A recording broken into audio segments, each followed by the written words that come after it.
नमस्कार, बहुत स्वागत है आपका इवनिंग एजेंडा में। मैं हूं आपके साथ ऋतु ज्ञानवानी। किसी लकीर को छोटी करने का एक दाव यह भी होता है कि उससे बड़ी लकीर खींच दी जाए।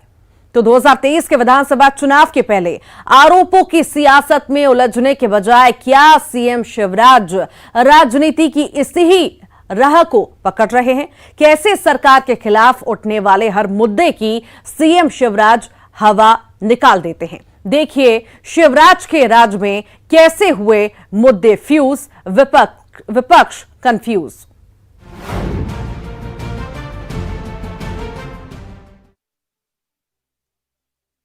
पारी के शिवराज कांग्रेस को सवाल उठाने का कोई मौका नहीं दे रहे।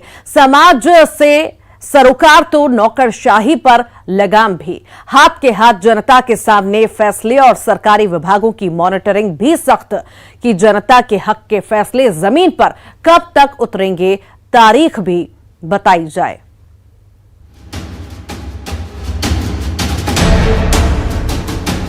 चौथी पारी के शिवराज के तेवर भी जुदा हैं और सियासत का अंदाज भी अलग। वो एमपी के गांव देहात में जाते हैं तो जनता से मौके पर ही पूछते हैं। दिक्कतें और जिम्मेदारियों की जनता के सामने हाजिरी लगवाकर अल्टीमेटम दे देते हैं। तारीख मांग लेते हैं कि समस्या के निपटारे में कितने दिन लगेंगे।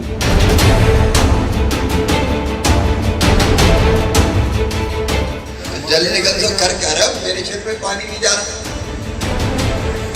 जैत में पानी सब जगह नहीं गया। वाले भी है सर, बनेटा ये भी है। बनेटा वाले कौन है आवेदन? ये एक आवेदन हम बनेटा के कहाँ तक देखेंगे? अब ये और कोई नहीं बोलेगा। ये कौन का काम? मेरा काम है क्या? एक साथ आवेदन दे रहा हूँ और 15 दिन के बाद मैं पूछूंगा। अगर एक जगह भी शिकायत आ गई तो तुम नहीं रहोगे। ये कोई तरीका थोड़ी होता है। एक कॉपी में देखूंगा। क्या नाम है आपका? ये नोट करो। गुलशन आप आए हो, ये मुख्यमंत्री का काम है। पानी में टोटी आ रहा है कि नहीं आ रहा टोटी में? अगर इसके लिए मेरे पास आएंगे लोग, 15 दिन के बाद कमिश्नर और कलेक्टर खुद चेक करेंगे और जहां गड़बड़ मिल गई वहां मैं ठीक कर दूंगा बिल्कुल एक तरफ से। एक एक टोटी को मैं देखूंगा। करते क्या हो? पूरा चेक करो, सर्वे करो सब जगह। टंकी बनना है तो उसमें टाइम लगेगा। इतना पैसा इन्वेस्ट किया सरकार ने नर्मदा जी का पानी ले जाने में। आधे गांव में पानी, आधे गांव में पानी नहीं। क्या मतलब?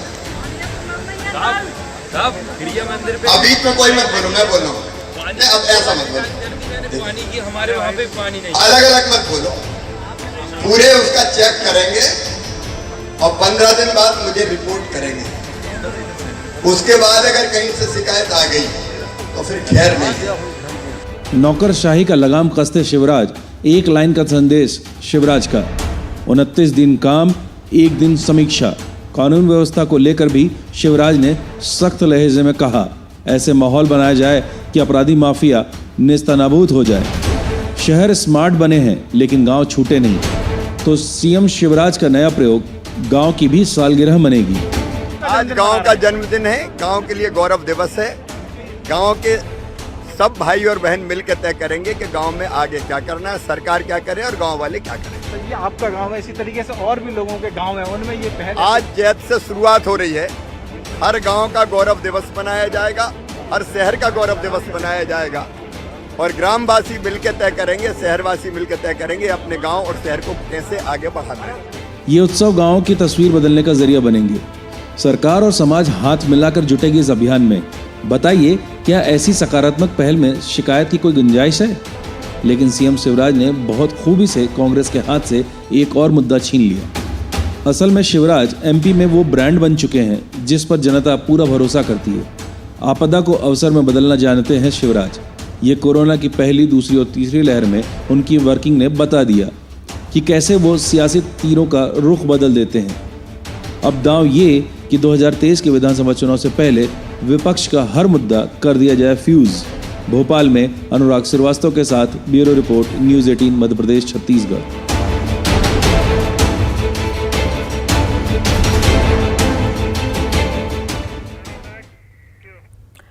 तो सीएम शिवराज ने सबसे पहले 2018 की कमजोर कड़ी किसान को सबसे पहले मजबूती से थामा। किसान के पसीने का मान और मौसम की मार के बाद वक्त रहते मरहम भी, राहत और सौगातों की बरसात, इस तरह की सत्ता पलटने का मुद्दा रखने वाले किसान के माथे पर शिकन और जुबान पर कोई शिकवा ना आए। किसानों को राहत पहुंचाने की शिवराज सरकार की रफ्तार इतनी तेज कि किसान ओले पाले में बर्बाद हुई फसल का अफसोस करता, उसके पहले किसान के खाते में राहत राशि पहुंच गई। एमपी की सियासत में सबसे संवेदनशील मुद्दा रहा है किसान। किसानों पर नजर, कांग्रेस की भी ट्वीट के जरिए किसानों का हितैषी बनने की कोशिश भी, लेकिन सौगात और राहत की बरसात के साथ शिवराज ने सीन ही बदल दिया।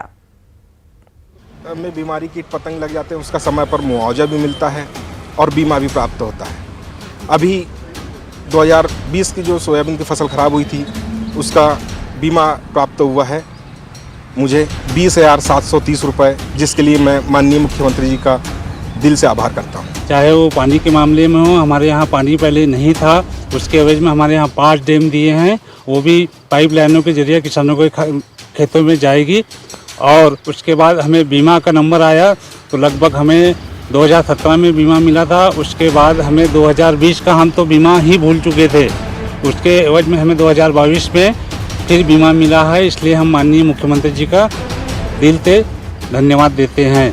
हमारे यहाँ पूरा राजस्व विभाग मतलब ओला वृष्टि हुई थी, उसके बाद में पूरे गांव में सर्वे करने पूरी रिपोर्ट टीम गई थी और पूरी ईमानदारी के साथ सर्वे हुआ है। आपको कितनी राहत है? हमको 9,900 रुपये राहत है। क्या फसल लगाई थी, क्या नष्ट हुआ था? चना फसल लगाई थी, नष्ट हुई थी? हाँ, नष्ट हुई थी 25 से 30%। मुमकिन था कि इस वक्त किसानों की जुबान पर शिकवे होते, लेकिन शिवराज ने वक्त पर इनके जख्मों पर मरहम लगाया और नतीजा सामने कि किसानों की जुबान पर सिर्फ शुक्रिया है। ओलावृष्टि से जो मेरी चना की फसल नुकसान हुई है, कल मेरे को राहत राशि मिली है और मैं देश के मुख्यमंत्री जी का धन्यवाद देता हूँ जो कि हम किसानों को ऐसे डाल के और हमारी जो मुसीबत है वो निकाल दी है।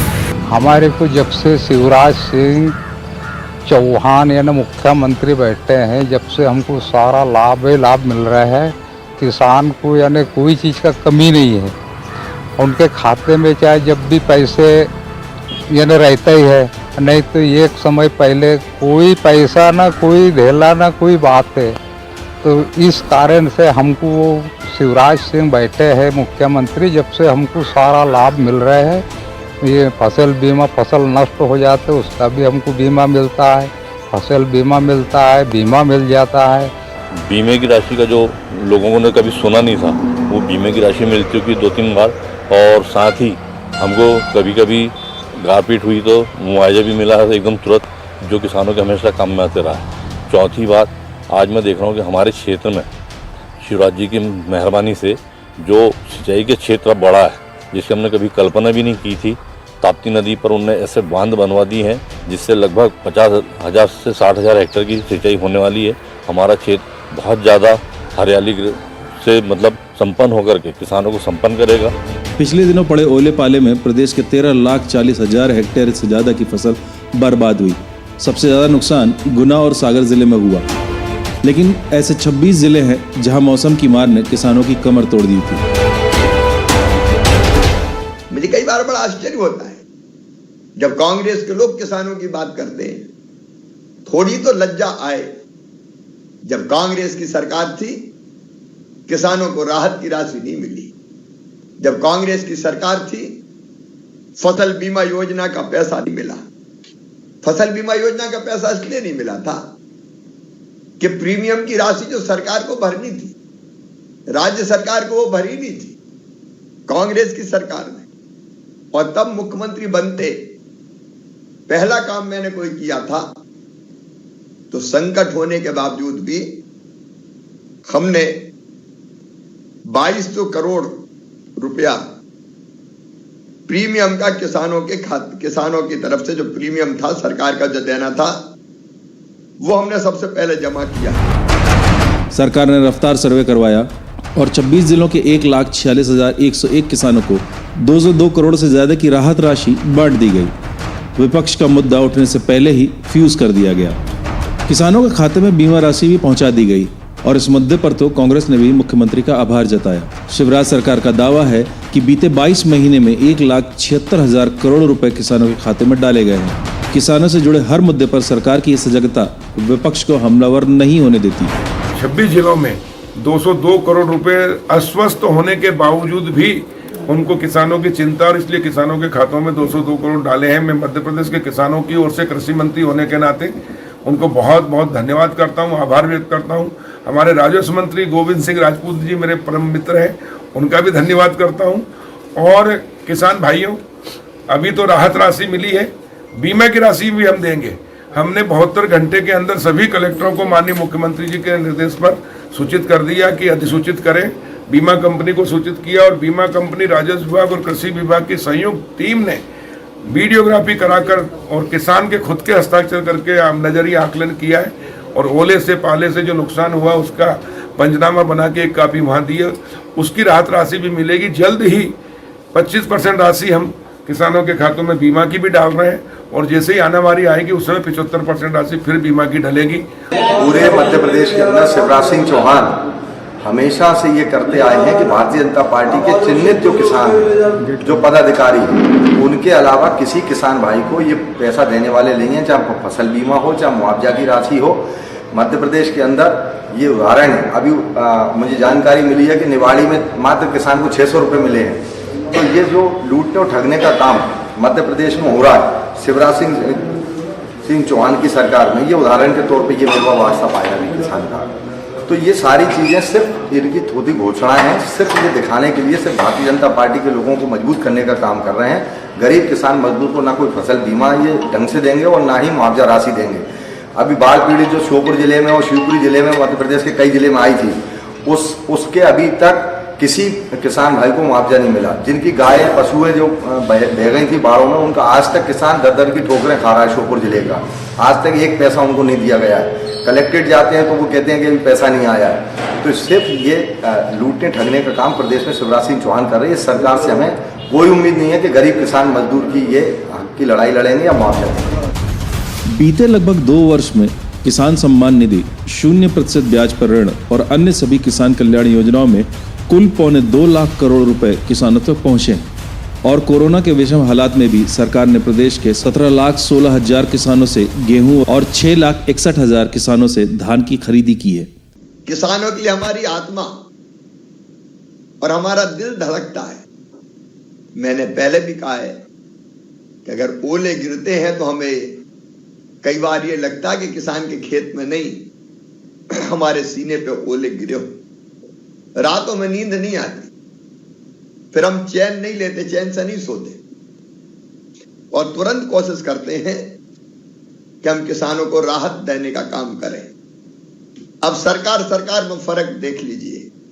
एक तरफ कोरोना काल में हमारी ये सरकार आई, हमारे स्वास्थ्य मंत्री भी शायद बैठे हैं। कोरोना काल में हमारी सरकार आई और कोरोना काल में जब पहली लहर थी, हम कोरोना को ढंग से समझ भी नहीं पाए थे, तब भी हमने कोशिश ये की कि किसानों से हम गेहूं का एक एक दाना खरीदें और हमने 1,29,42,000 मीट्रिक टन गेहूं का रिकॉर्ड खरीदारी करी। समय पर किसानों के खाते में राशि पहुंचने से भी इस वर्ग को बड़ी राहत मिली है। ये सीएम शिवराज की कार्यशैली का अंदाज है कि कांग्रेस के किसानों से जुड़े मुद्दे उठाने से पहले ही राहत पहुंचा दी जाती है। किसानों के चेहरे पर ये मुस्कान 2023 में बीजेपी की सत्ता की राह को आसान करेगी। भोपाल में अनुराग श्रीवास्तव के साथ bureau report, news 18 Madhya Pradesh Chhattisgarh.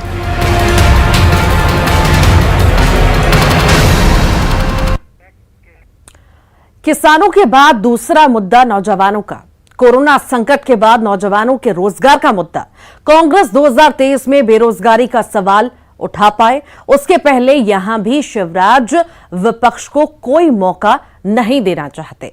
Politics के पॉजिटिव मोड पर आगे बढ़ती शिवराज सरकार ने विवेकानंद जयंती के साथ ही एमपी में हर महीने रोजगार मेला लगाए जाने की शुरुआत कर दी है। हर महीने की 25 तारीख को ये मेले लगाए जाएंगे। टारगेट अगले 1.5 साल में लाखों नौकरियां देने का।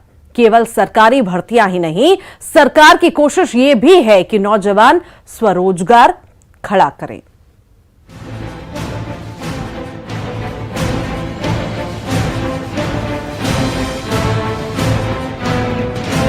कोरोना संकट में सबसे बड़ी मार रोजगार पर पड़ी है। आर्थिक चुनौतियों के बीच रोजगार के नए दरवाजे खोल पाना आसान नहीं है, लेकिन सीएम शिवराज ने ये चुनौती भी स्वीकार की। संकट बढ़ता और बेरोजगारी का मुद्दा सियासी रंगत लेता, उसके पहले साल की शुरुआत में ही कर दिया ऐलान, प्रदेश में हर महीने लगाए जाएंगे रोजगार मेले। बहुत सारे लोग जो रोजगार करने गए थे, बाहर भी गए थे, वो लोग भी अपने घर लौट आए हैं। अब वो लोग भी बेरोजगार होकर घर में बैठे हैं, या फिर उन लोगों को उतना पैसा नहीं मिल पा रहा है जिससे उनका जीवन यापन चल सके। अतः मैं सरकार से ही दरख्वास्त करूंगा या कहना चाहूँगा कि वो हर सेक्टर में छोटे छोटे रोजगार बढ़ाए, कि लोग सरकारी नौकरी के बजाय निजी रोज़गार के प्रति भी अपना रुझान बढ़ा रहे हैं। यहाँ पर थोड़ा सा सरकार को इकोनॉमिक डिसेंट्रलाइजेशन की ओर भी ध्यान देना चाहिए कि ज़्यादा से ज़्यादा जो लोगों को रोज़गार मिल रहा है उसके लिए लोगों को अर्बन सेंटर की तरफ भागना पड़ता है। या तो वो मुंबई भागते हैं, या दिल्ली भागते हैं, या नोएडा की तरफ भागते हैं, पर कभी कोई व्यक्ति ये नहीं सोचता कि मुझे जबलपुर में रह कर के भी एक नौकरी मिल सकती है। सरकारी भर्तियों के साथ कोशिश कि नौजवान खुद रोजगार खड़ा कर सके। सरकार के सरोकार का असर भी दिखाई दे रहा है। सरकार अगर हम युवा वर्ग के लिए अभी नई मतलब की योजनाएं ला रही हैं तो उसका हम लोग अच्छा मतलब कि स्वागत करना चाहते हैं, क्योंकि अभी हम लोगों सभी युवा वर्ग को जॉब की बहुत तलाश है और काफ़ी लोग हैं जो जिनको मतलब कोविड के कारण जिनकी जॉब चली गई है तो उनको परेशानी जा रही है। बच्चों की स्टडी के लिए, घर परिवार के सभी चीज़ के लिए पैसों की आवश्यकता होती है, जिनके लिए अभी रोज़गार की बहुत ज़रूरत है। तो अगर सरकार इसके लिए प्रयास करती है तो उसका हम लोग बहुत बहुत मतलब कि शुक्रगुजार रहेंगे। सर देखिए, कहीं ना कहीं तो अच्छा है, लेकिन ना कोविड के टाइम पे जो वैकेंसीज रुक गई हैं उसके कारण ना कई लोग ओवर एज भी हो गए हैं और कई लोग का बिज़नेस भी रुक गया है। तो अभी जो वैकेंसीज आने वाली हैं उससे हम लोग को बस एक उत्साह है कि भाई वैकेंसी आएगी और हम लोग कहीं ना कहीं आगे बढ़ पाएंगे। सरकार से यही एक्सपेक्टेशंस है कि वो वैकेंसी निकालें ताकि ज़्यादा से ज़्यादा लोग उस चीज़ का अपॉर्चुनिटी उठा सकें, क्योंकि काफ़ी सारे लोग ये लॉकडाउन में बहुत ज़्यादा फ्रस्ट्रेट हो गए हैं क्योंकि वैकेंसी कम निकल रही हैं और फैमिली से भी प्रेशर है, काफ़ी सारी चीज़ें, एज भी लोगों की बढ़ रही है। तो उस हिसाब से यही है कि वैकेंसी निकालें तो ज़्यादा लोग अपॉर्चुनिटी लेकर उस चीज़ का फ़ायदा उठाएं। कांग्रेस जनता से सीधे कनेक्ट वाले इस मुद्दे को लेकर सड़क पर आए उसके पहले सरकार ने जेल प्रहरी भर्ती से लेकर उपयंत्री, पैरामेडिकल स्टाफ, नर्सिंग, कृषि विभाग, पुलिस आरक्षक के साथ एनएचएम में भर्ती की प्रक्रिया शुरू कर दी है। तैयारी आने वाले दिनों में 15,000 से ज्यादा सरकारी विभागों में खाली पदों को भरने की है। ये भारतीय जनता पार्टी है जिसने सरकारी नौकरियों में भी भर्तियां फिर से शुरू की और बड़ी संख्या में हमने भर्ती की है। माननीय शिवराज जी का स्पष्ट मत है कि हमारे प्रदेश का युवा सरकारी नौकरी में जिसको नौकरी मिलती है वो तो मिले ही, पर उसके साथ साथ वो स्वरोजगार से भी जुड़े और केवल खुद के रोजगार की बात ना करे बल्कि वो इतना सक्षम बने कि वो दूसरे युवाओं को भी रोजगार दे सके। स्थिति ये है मध्य प्रदेश की कि जितने भी गवर्नमेंट एम्प्लॉयज़ हैं 2-4-5 साल में एक नहीं बचेगा, सब रिटायर्ड हो जाएंगे, सब संविदा पे चलेगी सरकार। मेरा तो मांग है कि जो कर्मचारी अगर काम करने की स्थिति में रिटायर होना चाहते तो उसके बदले में उसके बच्चों को दिया जाए। भाई आज ये वर्ग ऐसा है कर्मचारी या जो मिडिल वर्ग, ये पढ़ लिख के कोई शासकीय काम करना चाहते हैं, रोजगार चाहते हैं, उस मामले में कहीं पहले नहीं। सबसे ज़्यादा जो मिडिल वर्ग का लोग हैं, जो ग्रेजुएट हो गए हैं, जो पढ़ लिख गए हैं, उनके लिए कोई रोजगार की व्यवस्था नहीं है। और ये घोषणाएं तो इन्होंने उस समय भी की थी 2014 में कि 2 करोड़ युवाओं को हर साल रोजगार देंगे। अंग्रेजी की एक कहावत है, नो स्टोन अनटर्न्ड। रोजगार के मामले में शिवराज सरकार इसी जज्बे से आगे बढ़ रही है। लिहाजा सरकार युवाओं को रोजगार से जोड़ने के लिए ग्लोबल स्किल पार्क तैयार कर रही है, जहां हर साल 6,000 युवाओं को अलग अलग ट्रेड्स में ट्रेंड किया जाएगा। प्रदेश के संभागीय मुख्यालयों के 10 ITI को मॉडल ITI के रूप में विकसित करने की तैयारी है। प्रदेश के 270 शिक्षण संस्थानों के 18,000 से ज्यादा युवा छात्र छात्राओं को करियर और रोजगार से जुड़ी ऑनलाइन मेगा ट्रेनिंग दी जाएगी। 2023 के विधानसभा चुनाव में प्रदेश का नौजवान निर्णायक वोटर होगा। कांग्रेस उसके असंतोष को भुना पाए उसके पहले सरकार ने युवाओं को संतुष्ट करने के सारे बंदोबस्त कर लिए हैं। भोपाल में अनुराग श्रीवास्तव के साथ bureau report, news 18, Madhya Pradesh, Chhattisgarh.